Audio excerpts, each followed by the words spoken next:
say we're looking at limits as x approaches infinity or negative infinity, because we'll see some of those as well. So the key thing that we must remember, if r is a positive rational number and c is any real number, then limit as x approaches infinity of c over x to the r power is going to equal 0. So the same is true as we approach negative infinity. So if we think of a very simple example, if we think of something like 1 over x, as x approaches infinity, we'll have numbers like 1 over 5, and then 1 over 10, and then 1 over 1,000, and 1 over 10,000, and so on. And that value of that fraction is going to get smaller and smaller and smaller and smaller and smaller. So anytime we have a number, and it could be any number, even if this was like 5 million over x, any number over x to a positive power, then we're going to see this occur here.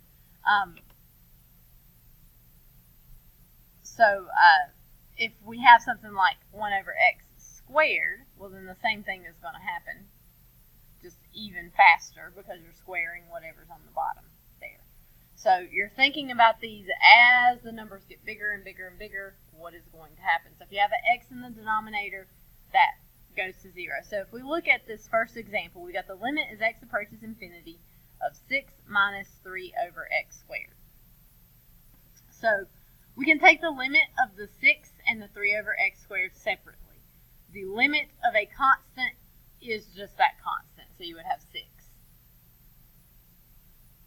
And then if we look at the values that we would have here for 3 over x squared, we'd start off with 3 over 1, and then 3 over 4, and then 3 over 9, and 3 over 16, 3 over 25, 3 over 64, and 100, and so on.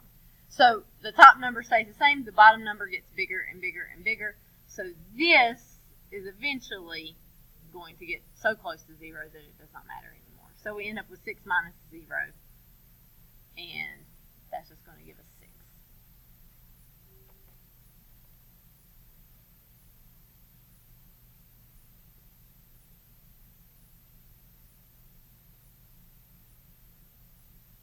Okay, questions? Alright, so let's look at a problem like example 2. So for example 2, I've got the limit as x approaches infinity of 2x minus 1 over x plus 1. This doesn't look anything like the last problem. The last problem just clearly had this number over an x to a power, and I could say that was 0. This one does not have any numbers over x's. So the way that we're going to do this is we are going to divide all terms by the variable from the denominator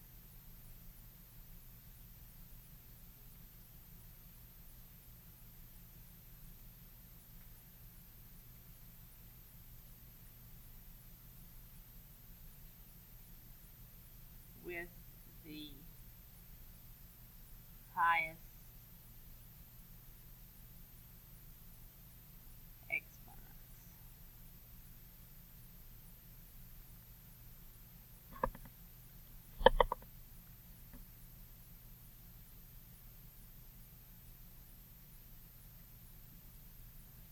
So that'll look like this. We'll have 2x over x minus 1 over x over x over x plus 1 over x.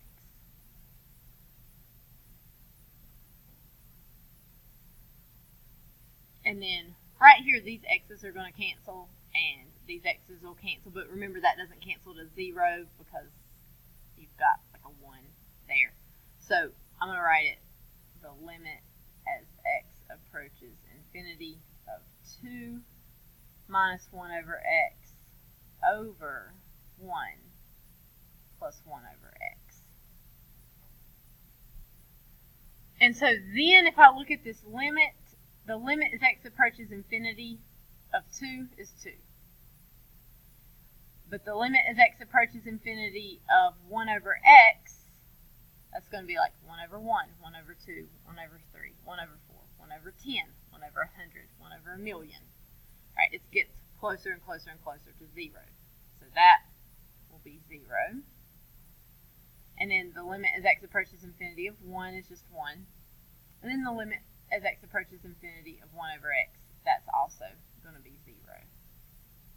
So we end up with 2 over 1, which is just going to give us a value of 2.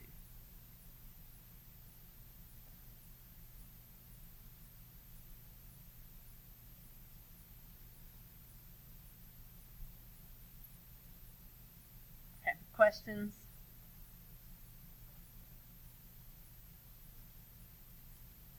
All right, here's our next one. So we want to divide by the highest exponent from the denominator. So that's x squared here. So I'm going to divide this by x squared, this by x squared, this by x squared, divide that by x squared. So whenever I do that, I'm going to get one of these x's will cancel.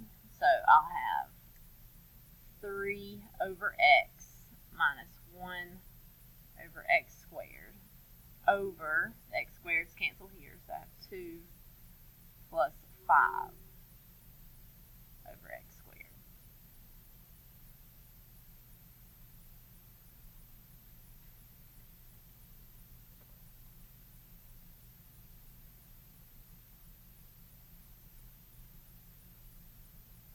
And so each one of these things, the properties of limits tell us that we can take the limit of each one of these terms separately. And if we're taking the limit of any number over a variable, as x approaches infinity, that's going to go to 0. So 3 over x, that's 0. 1 over x squared, that's also 0. 5 over x squared, also 0.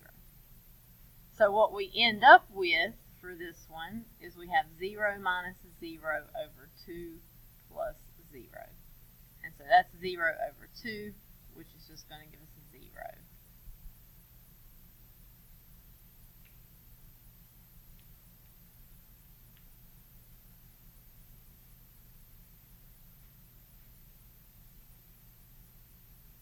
Questions?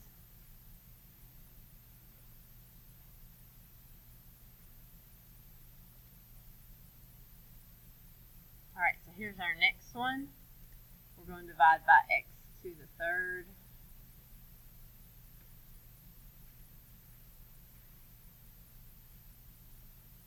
When we do that, we will get the limit as x approaches infinity of 3 plus 2 over x over 5 minus 1 over x to the third. And so any number with a variable in the denominator, that's going to go to 0. Because as the numbers get larger and larger and larger, that value is just getting smaller. So for this one, we'll have 3/5.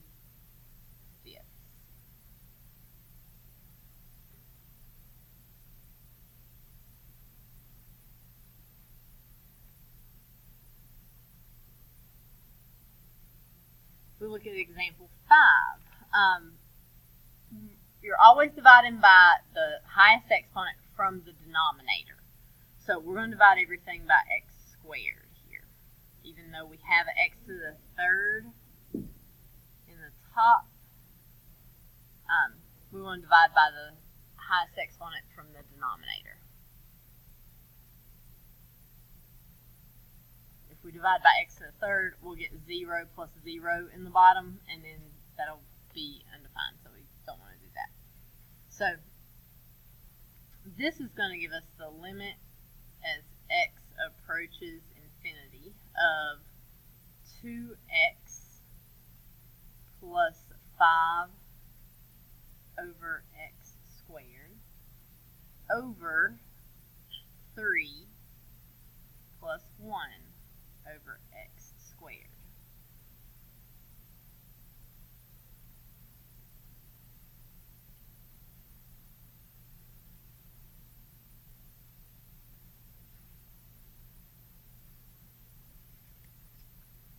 So, this one's a little strange. This 5 over x squared goes to 0. 1 over x squared goes to 0. As the numbers get larger and larger, those are both going to approach 0. Right here, so that leaves us with the 2x over 3. As the numbers get larger and larger and larger, what's going to happen to 2x?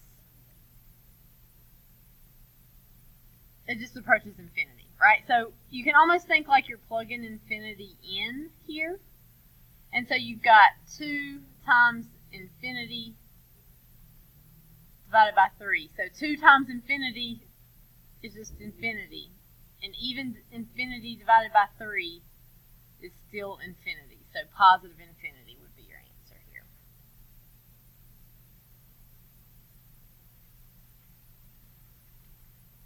Okay, all it would have taken to get a negative infinity there is if we had had a negative 2 in front.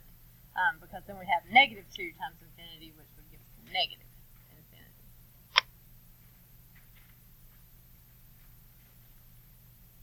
Okay, so all of this stuff right here. Let's see, is this where I want to tell you this? Yes, it is. Yes. Okay, so all of this stuff that I've just shown you right here, we did some in pre-cal. Does anybody remember the shortcut we could use for these? Because there is a shortcut. Right here is where we use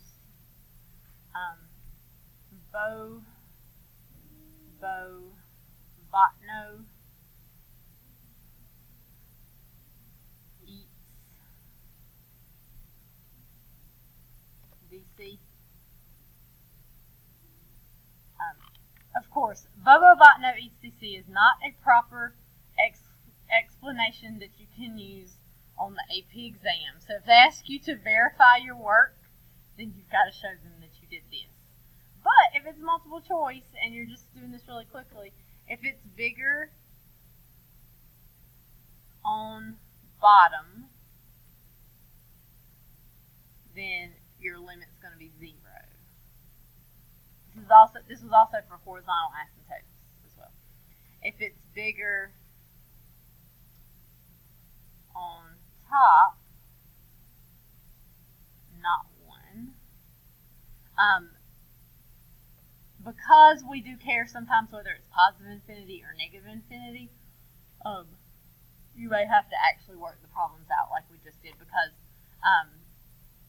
like for example, on this last one right here, the exponent is bigger on the top and we end up with positive infinity. So we don't have a limit, but sometimes you do need to know whether or not it's positive infinity or negative infinity, in which case you've got to work it out.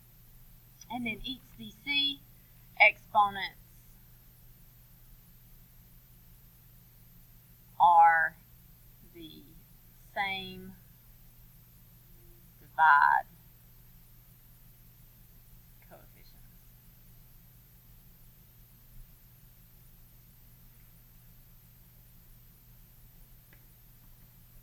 So for limits as x approaches infinity, you can use Bobo Botno eats DC for the ones that we have looked at so far. So those are fairly straightforward. We are now going to look at this problem, which is a little bit less straightforward. Bobo Botno eats DC doesn't work for this because we've got the square root right here. So if you try to use Bobo Botno, you have an x squared on bottom, so it's bigger on bottom, so it should be 0. But that's not going to be the case because of the square root here. So what we'll do here is we've got the square root here. And so what I'm going to have to do, because this is underneath the square root, is I'm going to divide by the square root of x squared.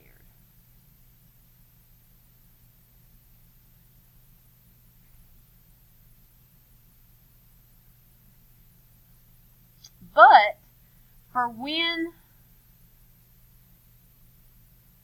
x approaches positive infinity, the square root of x squared is just going to equal x.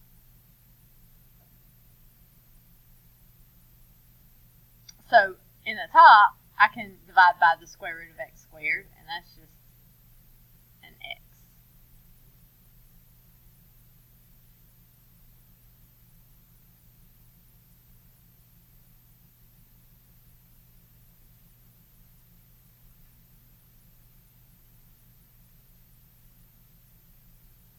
So for this problem, I would get the limit as x approaches infinity of 3 minus 2 over x over, all this is still underneath the square root. Here the x squareds can cancel, so I'll just have 2 minus 1 over x squared.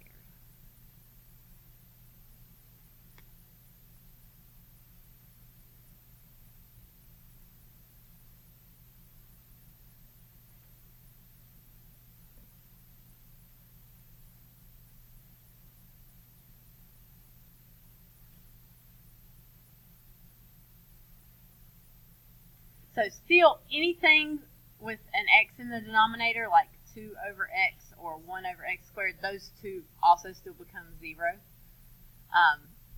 And so you'll have 3 over the square root of 2. If you're doing a free response question, it's perfectly fine to leave it like this. If it's multiple choice, they're probably going to rationalize that denominator. So if they do that, you might get 3 square root of 2 over 2 for that. So I'm multiplying that top and bottom by the square root of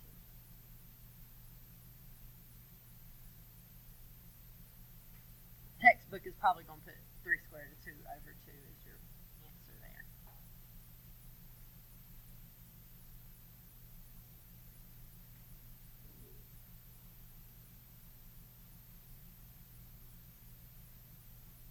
Okay, questions?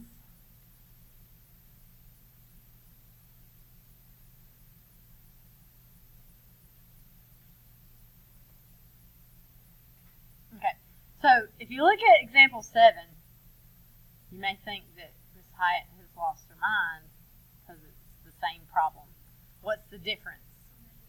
We're approaching negative infinity. So normally it does not make a difference. On the ones we looked at before, I should have put some of these were negative infinity. It does not make a difference whether or not the first ones approach positive infinity or negative infinity.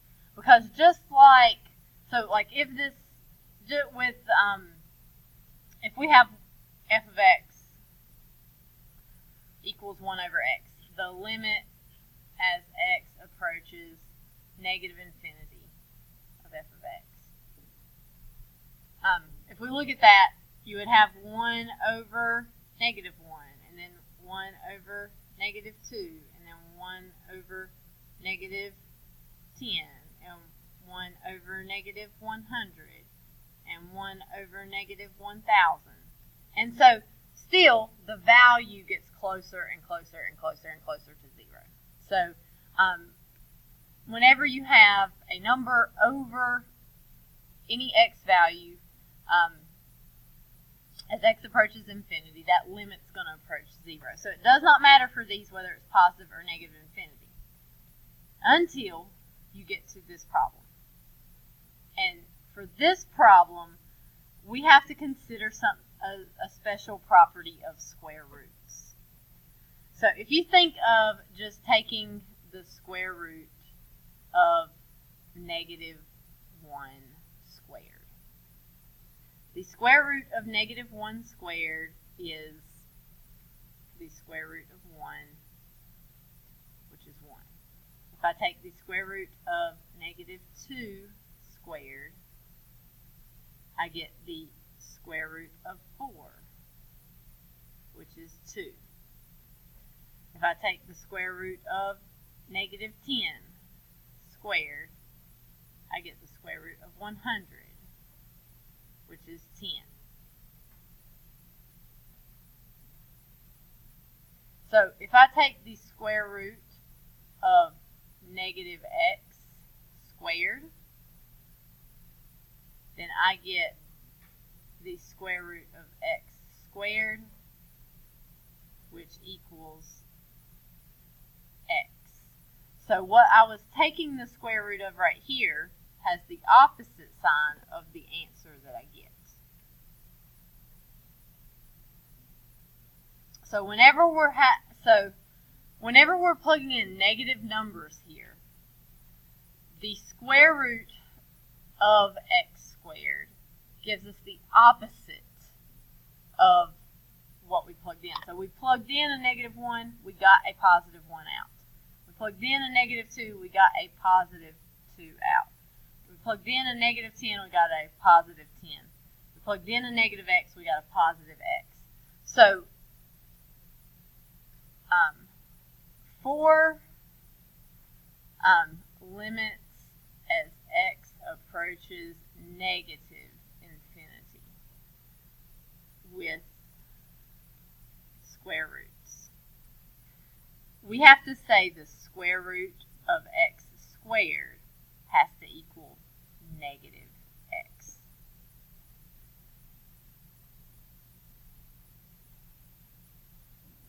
Because when we plug in those negative values right there, we would get the opposite sign out. So you can think, I know that negative right there kind of makes it seem wrong because the values that you're using here just doesn't seem to work. But just think of that negative instead of thinking of it as negative. Think of it as opposites.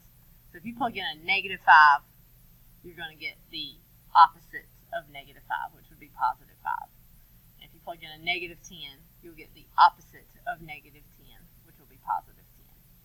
So this, I think, is a little hard to get your head wrapped around. But if you just remember, if x approaches negative infinity, square root of x squared equals negative x, that's what we're going to use for these. So on this one, we're underneath the square root, so we can divide by that square root of x squared. So under the square root, don't change anything that you've done. You can just divide by that square root of x squared because it's underneath the square root. But whenever we divide that top by the square root of x squared, our square root of x squared here is not going to equal x, but rather negative x.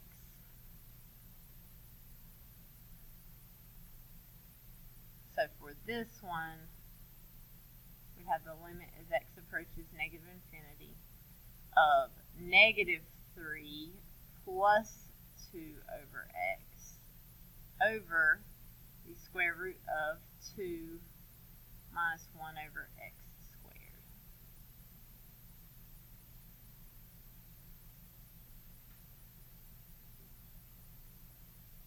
Okay, so still anything that has a 0 in the denominator, even though you're approaching negative infinity, is still going to approach 0. So for this one, we would get negative 3 over the square root of 2.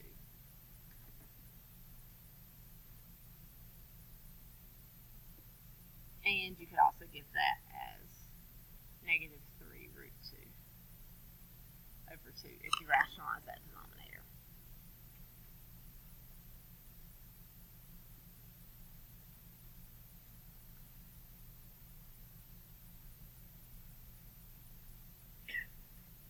So you'll see, in most cases, you're going to get the opposite of what you would get if it were positive infinity. I want to say all cases, but I'm afraid there's something I'm not thinking of where it might not be all cases. So be careful with these. You can't use Bobo-Bot node. You've got to watch out for that negative infinity. Okay, questions?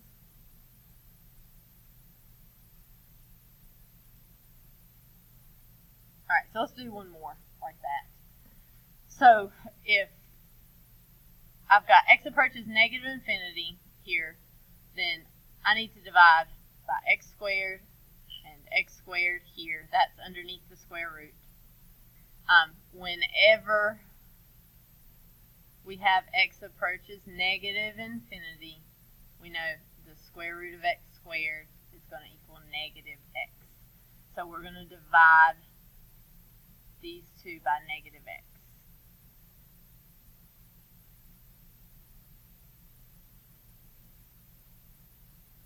And so that will give us negative 5 minus 1 over x over square root of 1 minus 3 over x.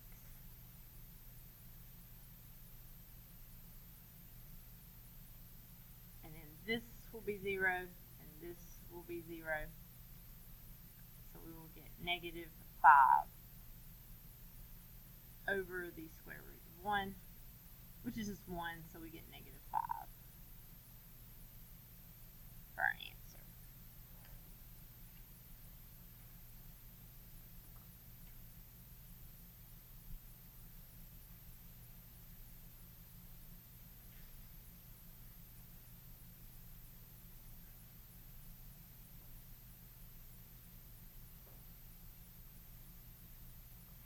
Questions?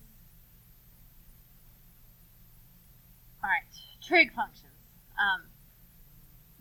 Let's consider the limit as x approaches infinity of sine x over x. You can't really find sine of infinity over infinity. That is not going to work out. So, I'm going to pull up Desmos real quickly. I'm going to graph 1 over x, I'm going to graph 1 over, or negative 1 over x, and I'm going to graph sine x over x. Okay, so if I graph these functions here, we can see that sine x over x is going to be between these, if we wanted to kind of zoom in over here to see, sine x over x falls in between those two equations. I can also reason that it has to fall between those two equations because what is the highest value you could possibly have for sine? On that unit circle, what's the highest number you've got? It's 1.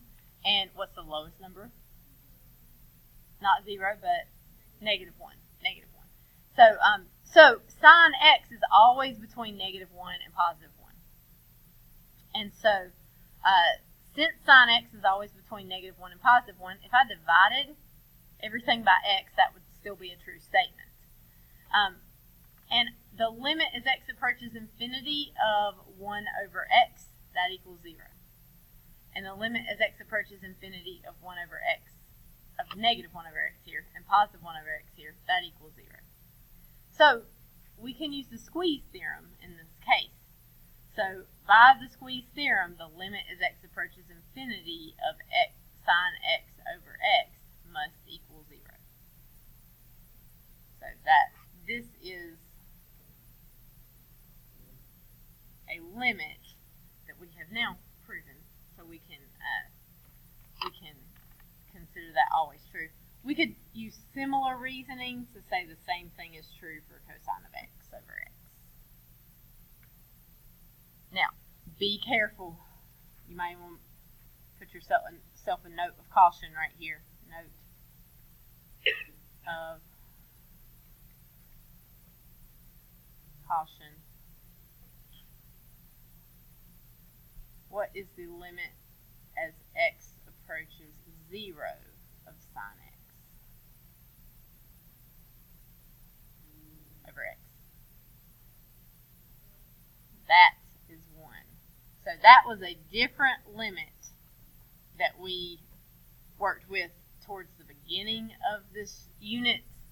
So limit as x approaches 0 of sine as x approaches 0 of sine x over x, that equals 1.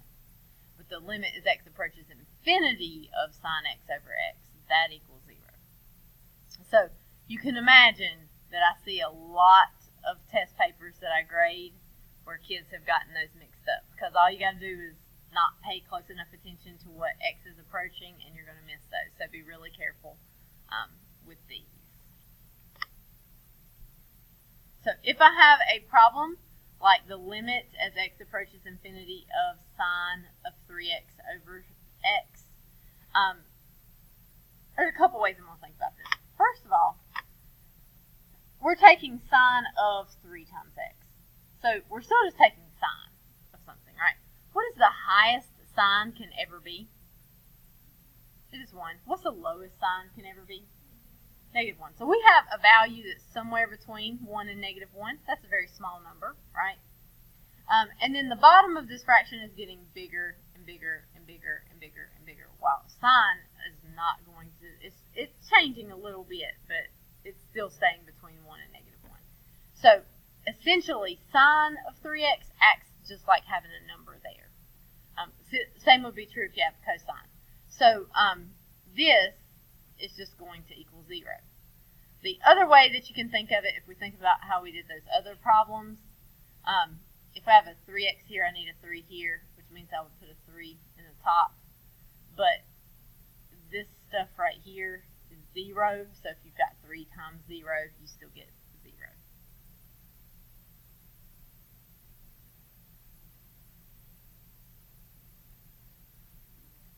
For example 10, what we want to do here is we want to do the love connection. Because we only have one term in the bottom, so we could divide both of the top terms by that bottom term. And so that's going to give us the limit as x approaches infinity of 2 minus cosine x over x.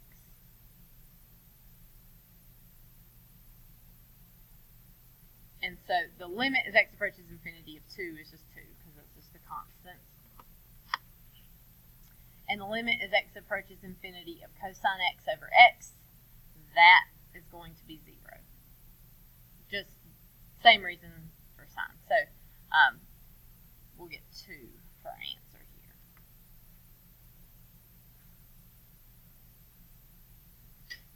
All right, questions. Now, I should probably put this in my notes, but we could add it here with this.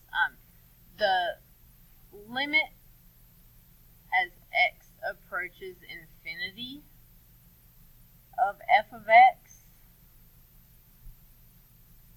and I guess really right here I should put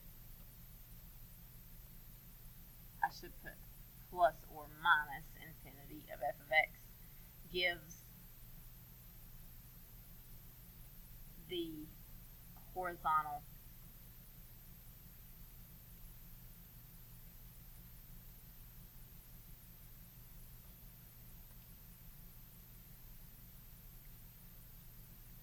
asymptote